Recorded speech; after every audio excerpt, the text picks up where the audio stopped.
বাংলাদেশ ছাত্রলীগের রাজনীতি করলেই হলে সে সিঙ্গেল সিটে থাকে। ঢাকা বিশ্ববিদ্যালয়ের কোনো হলে কোনো প্রকার গেস্ট রুম প্রথা চালু নেই। যখন জুলাই আগস্ট গণ অভ্যুত্থান চলমান, সেই জুলাই আগস্ট গণ অভ্যুত্থান চলাকালীন সময়ে 17 জুলাই ছাত্রলীগের সকল পর্যায়ের নেতাকর্মীদেরকে হল থেকে বিতাড়িত করার মাধ্যমে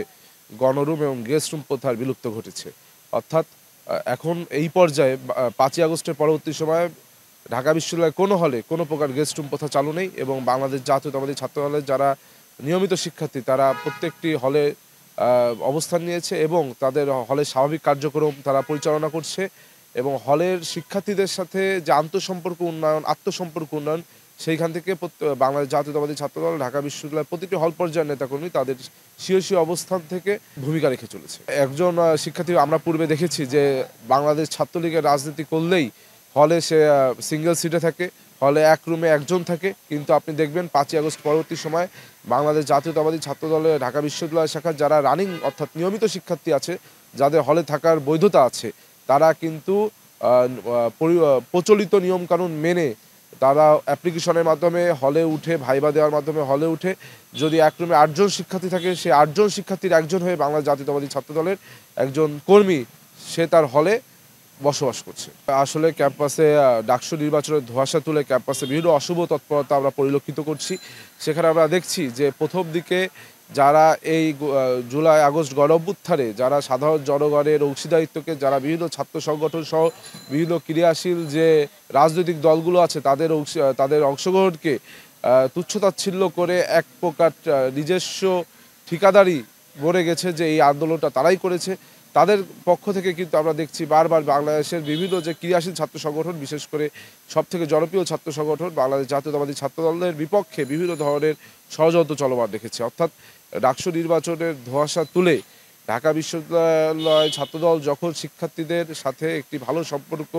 বিনির্মাণের জন্য, অর্থাৎ শিক্ষার্থীরা তো ট্রমাটাইছে, দীর্ঘদিন ছাত্রলীগের যে অত্যাচার, নিপীড়ন, দমন, নিষ্পেষণে শিক্ষার্থীরা তাদের স্বাভাবিক শিক্ষা কার্যক্রম চালাতে পারেনি।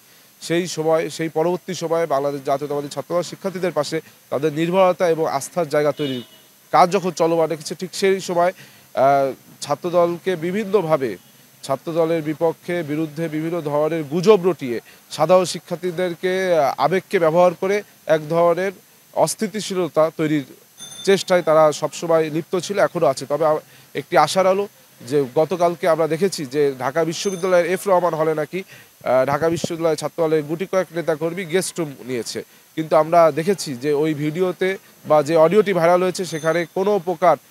জাস্ট এখানে একটা সিনিয়র একটা জুনিয়র অথবা একজন বন্ধুর সাথে যেভাবে নতুনভাবে পরিচয় হয় যে ভাই কেমন আছো, তোমার নাম কি, জাস্ট এইটুক কথোপকথনে একটি ভিডিও ভাইরাল করে তারা বলেছে এটা গেস্ট রুম।